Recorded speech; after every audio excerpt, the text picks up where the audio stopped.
മമ്മൂക്കാനെ ഈ ഇടയ്ക്കൊന്ന് കളിയാക്കിയോ? കളിയാക്കിയത് എനിക്ക് അങ്ങനെ തോന്നി. മമ്മൂക്കാനെ കളിയാക്കി.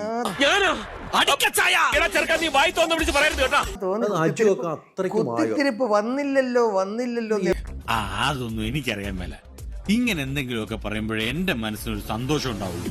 ഞാൻ എന്റെ സന്തോഷം നോക്കിയാൽ പോരെ. എനിക്ക് തോന്നി അജുവൊക്കെ ഇത്രയും വളർന്നു മമ്മൂക്കാനെ കളിയാക്കാൻ. മമ്മൂക്കാടെ ഒരു വീഡിയോ മൊബൈലിൽ എടുത്തിച്ച് അഭിനയിക്കും. മമ്മൂക്കാക്ക് അഭിനയിച്ച പോലെ അഭിനയിച്ച് സ്റ്റെപ്പൊക്കെ ഇറങ്ങിയ പാട്ട് സീനൊക്കെ കാണിക്കും.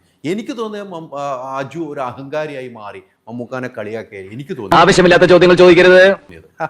അതൊരു പുതിയ ഒരു വേർഷനാണ്. പക്ഷെ ഈ വേർഷൻ ഞാൻ പ്രതീക്ഷിച്ചിരുന്നു. അത് വേറെ ആര് ചോദിച്ചില്ലെങ്കിൽ നിങ്ങൾ ചോദിച്ചു. നിങ്ങൾ അതിര് കിടക്കും. പക്ഷെ ഭാഗ്യത്തിന് നിങ്ങൾക്ക് ഒഴിച്ച് ബാക്കി എല്ലാവർക്കും അത് മര്യാദയ്ക്ക് തോന്നിയുള്ളൂ. എനിക്കങ്ങനെ തോന്നി. നിങ്ങൾക്ക് അങ്ങനെ തോന്നിയില്ലെങ്കിൽ കുഴപ്പമില്ല.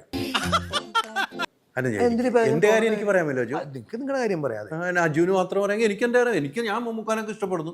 മമ്മൂക്കാനെ കളിയാക്കിയല്ലോ എനിക്ക് തോന്നി. എനിക്ക് ചോദിക്കാൻ ധൈര്യമായിട്ട് ചോദിച്ചു. അതാ ഞാൻ ചോദിച്ചു. അജുന് അതിനകത്ത് ദേഷ്യം വരുന്നത് എനിക്ക് ദേഷ്യമല്ല. ഞാൻ പറഞ്ഞു ഇത്രയും പേർക്ക് ഒരു കാര്യം അതിപ്പോ പച്ച കളറാന്ന് തോന്നിയാൽ നിങ്ങൾക്ക് മാത്രം ചുമന്ന കളറാന്ന് തോന്നുന്ന കാര്യമില്ലല്ലോ. അങ്ങനെയല്ല അജു പറഞ്ഞു. അജു ഞാനത് എന്റെ വീട്ടിലിരുന്ന് കണ്ടു. ഞാൻ കാണുമ്പോ ആ സ്റ്റെപ്പ് ഇറങ്ങുന്നത് മമ്മൂക്കാടെ എക്സ്പ്രഷൻ ഒന്നുമില്ല പിടിക്കണം. അപ്പൊ മമ്മൂക്കാനെ കളിയാക്കുന്നില്ല. എനിക്ക് തോന്നിയില്ല എന്താ തെറ്റൊന്നും. ചോദ്യം അജുവിന് ഇഷ്ടപ്പെട്ടില്ലെങ്കിൽ എനിക്കൊന്നും ചെയ്യാൻ പറ്റില്ല. എനിക്ക് ഇഷ്ടപ്പെട്ടില്ല. ചോദ്യത്തോട് എനിക്ക് ഇല്ല. പക്ഷെ നിങ്ങളുടെ കാഴ്ചപ്പാടിനോട് എനിക്ക് നല്ല വിയോജിപ്പുണ്ടായി. ഇനി ആ ലക്ഷണം കണ്ട വാക്ക് നീ കടിച്ചു തൂങ്ങാതെ പ്ലീസ്. ഒരു നിമിഷം ഞാൻ നിന്നെ തെറ്റിദ്ധരിച്ചു പോയി. വിവരമില്ലാത്ത ഒരു ഗുണപ്പുറപ്പാണെന്തെങ്കിലും കരുതി നീ എന്നോട് ക്ഷമി.